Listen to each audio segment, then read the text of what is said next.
kita akan masuk pada bagian selanjutnya. Lalu bagaimana yang disebut dengan kepemimpinan profetik itu? Kepemimpinan profetik itu apa sih, gitu ya? Kepemimpinan profetik itu apa? Kalau tadi sudah dikatakan bahwa kepemimpinan profetik itu adalah kepemimpinan yang disifati oleh kepemimpinan yang disifati oleh sifat-sifat kenabian. Lalu apa itu? Oke. Saya akan menghadirkan sebuah dialog seorang kaisar Romawi di timur itu. Jadi kekaisaran Romawi itu kan ada di barat yang di Roma, kemudian ada kekaisaran Romawi timur yang ibu kotanya pindah-pindah. Yang terakhir itu di Konstantinopel.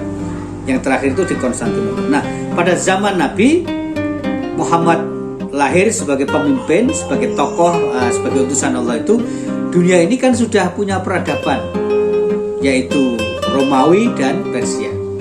Romawi umumnya di barat, Persia di timur, utara. Tapi Romawi sendiri pun ada Romawi barat, ada Romawi timur. Nah, seorang kaisar Romawi di timur namanya Heraklius itu mendengar tentang lahirnya seorang pemimpin baru bernama Muhammad.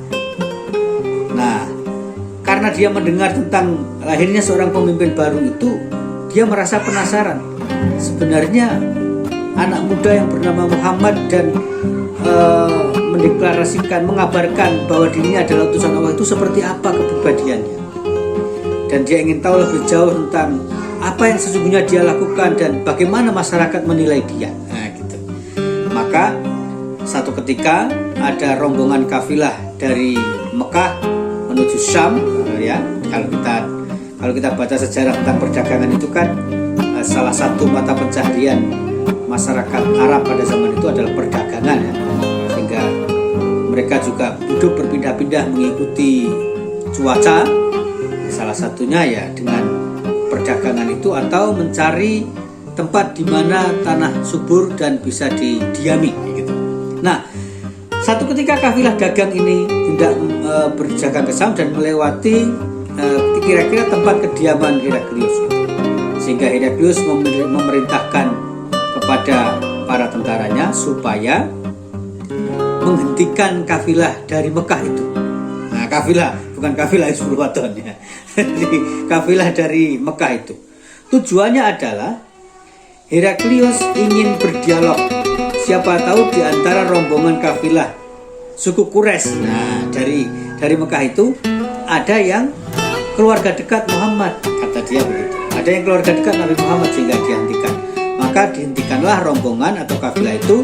Lalu bertanyalah utusan Heraklius itu kepada kafilah tersebut, kafilah dagang itu. Ditanya, adakah di antara kalian dalam rombongan ini yang berkerabat dekat dengan Muhammad? Kemudian ada salah satu paman Nabi Muhammad yang ikut dalam rombongan itu menjawab, saya paman Muhammad. Maka dipanggillah rombongan itu ke istana. Bahkan dikabarkan, diceritakan dalam kisah sejarah itu, Heraklius memberikan tempat yang sangat istimewa kepada rombongan tersebut. Dipersilahkan untuk berdiam diri selama beberapa saat sambil Heraklius ingin berdialog secara khusus empat mata dengan paman Nabi Muhammad itu. Maka ditemani seorang penerjemah, berdialoglah Heraklius dengan paman Nabi Muhammad itu. Lalu mereka melakukan kesepakatan. Kata Heraklius, aku akan bertanya kepadamu tentang Muhammad, maka jujurlah, jawablah dengan jujur atas semua apa yang kutanyakan.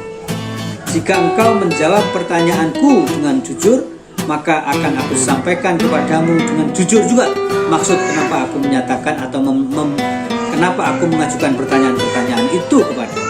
Nah, pertanyaan pertama yang diajukan oleh Heraklius adalah, apakah Muhammad adalah anak seorang raja? Nah, gitu. Ditanya. Pertanyaan pertama adalah, apakah Muhammad adalah anak seorang raja? Tentu dijawab bukan. Muhammad bukan anak seorang raja. Lalu ditanya lagi, apakah nenek moyangnya dulu ada yang pernah menjadi raja? Dijawab juga tidak.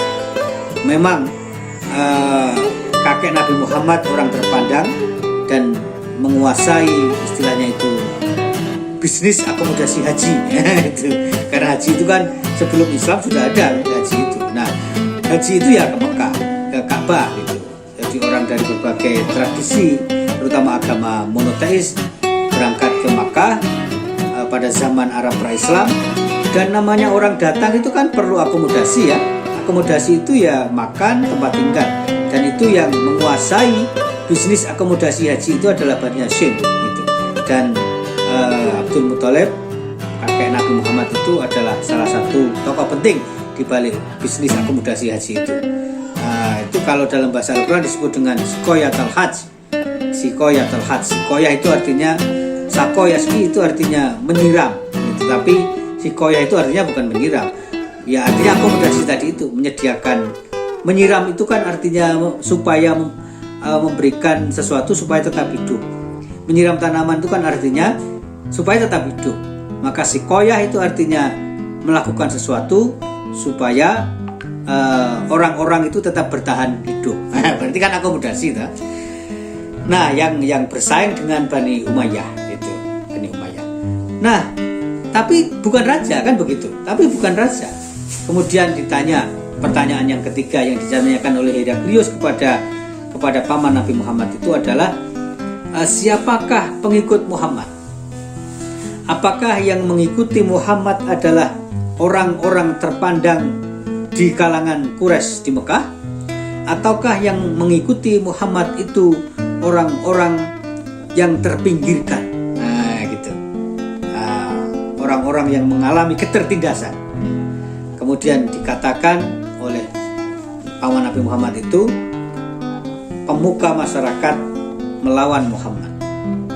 Ada sebagian pemuka masyarakat yang ikut, tapi sebagian besar masyarakat pemuka masyarakat melawan Muhammad, dan masyarakat tertindas yang secara sosial mengalami marginalisasi, katakanlah begitu kalau pakai bahasa kita hari ini, mereka itulah yang mengikuti Muhammad. Misalnya Bilal bin Rabah, ya, budak belian dimerdekakan. Kemudian aneka ragam pembebasan yang dilakukan oleh Nabi Muhammad, termasuk bagaimana Nabi Muhammad melakukan pembelaan terhadap kaum miskin. Nah, gitu. Lalu pertanyaan yang keempat, apakah mereka ketika mengikuti Muhammad itu makin cinta atau makin benci kepada Muhammad dari hari ke hari? Nah, gitu. Kemudian dikatakan, dan orang-orang ini semakin hari kecintaan kepada Muhammad semakin bertambah. Nah, gitu. Lalu yang terakhir ditanyakan adalah kira-kira yang ikut Muhammad itu makin sedikit atau makin banyak? Dan apakah ada kalau ikut dia itu lantas tidak mau ikut lagi? Nah, gitu.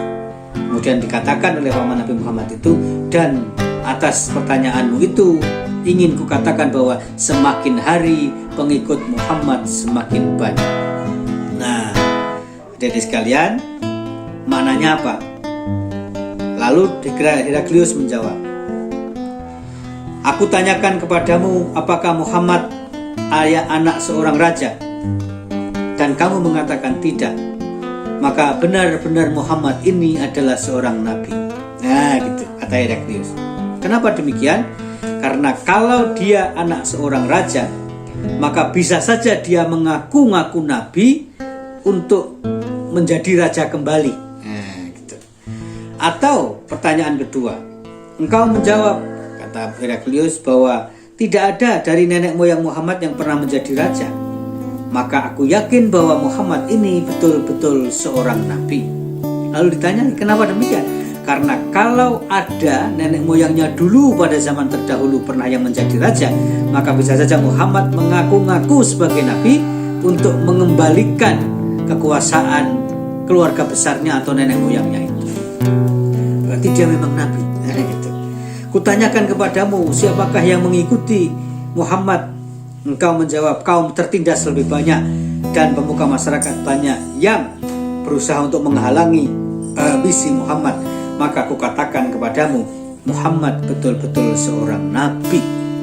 Karena seorang nabi itu selalu membawa misi pembebasan untuk masyarakatnya. Dan dengan Muhammad membela kaum miskin, membela kaum tertindas, membela orang-orang yang secara sosial terpinggirkan, maka itu maknanya dia betul-betul seorang nabi yang membebaskan masyarakatnya dari aneka ketertindasan. Lalu kau katakan bahwa semakin hari semakin banyak orang yang mengikuti dia, ya karena yang dibawa Muhammad adalah kebenaran.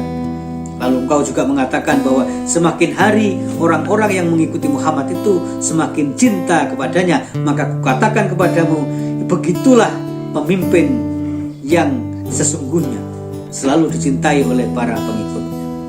Nah, maka dari cerita ini yang ingin saya sampaikan adalah tentang kualitas kenabian apa yang harus kita hadirkan di dalam memimpin. Nah, gitu ya.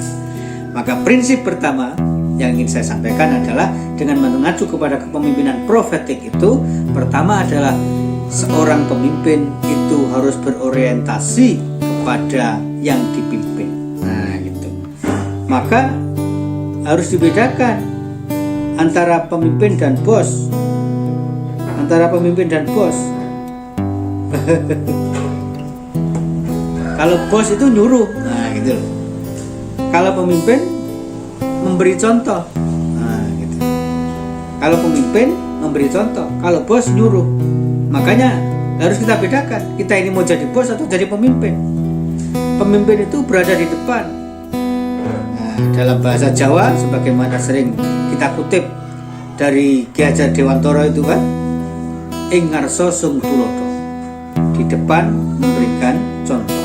Nah, jadi yang pertama, prinsip pertama adalah seorang kepemimpinan profetik itu ditandai dengan keberpihakan kepada yang dipimpin. Nah, gitu. Orientasi seorang pemimpin itu kepada yang dipimpin, bukan kepada dirinya. Maka ini berlaku dimanapun, di level kepemimpinan apapun. Kalau kita semuanya melihat ada para pemimpin yang berorientasi kepada dirinya, percayalah pada saya itu bukan pemimpin. Nah, gitu. Ada satu buku, judulnya bagus sekali. Satu buku yang ditulis oleh, sebentar saya cek ya, saya lupa penulisnya, tapi buku ini sangat baik dan nanti kalau saya ketemu PDF-nya saya ingin mengirim kepada adik-adik semuanya. Judulnya itu Leaders ya, Leaders Eat Last. Leader Eat Last. Penulisnya bernama Simon Sinek Ragulo. Nah, ini. Jadi pemimpin itu makannya yang terakhir. Nah, itu loh. Jadi dia mengatakan itu. Judul bukunya adalah Leaders Eat Last. Para pemimpin itu makannya itu yang terakhir, bukan yang pertama. Ini maknanya apa? Jadi orientasi seorang pemimpin itu kepada yang dipimpin, bukan kepada dirinya. Kalau minta dilayani itu bukan pemimpin. Nah, itu kan. Tapi bahwa karena saking cintanya orang yang dipimpin lalu melakukan sesuatu kepada pemimpinnya, itu iya. Itu resiprok saja menurut saya. Resiprok itu artinya ya kalau kita melakukan sesuatu yang baik, kemudian orang ingin berbuat baik kepada kita, ya itu resiprok, kebalikannya. Tapi prinsip pertama itu tadi adalah berorientasi kepada yang dipimpin, bukan kepada dirinya. Berorientasi kepada yang dipimpin dan bukan kepada dirinya. Seperti itu tadi.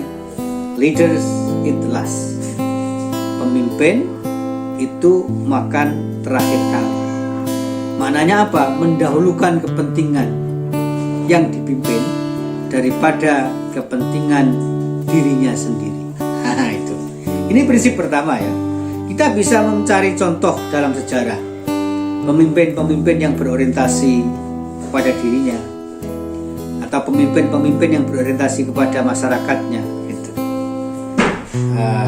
Banyak contoh dalam sejarah yang bisa kita hadirkan.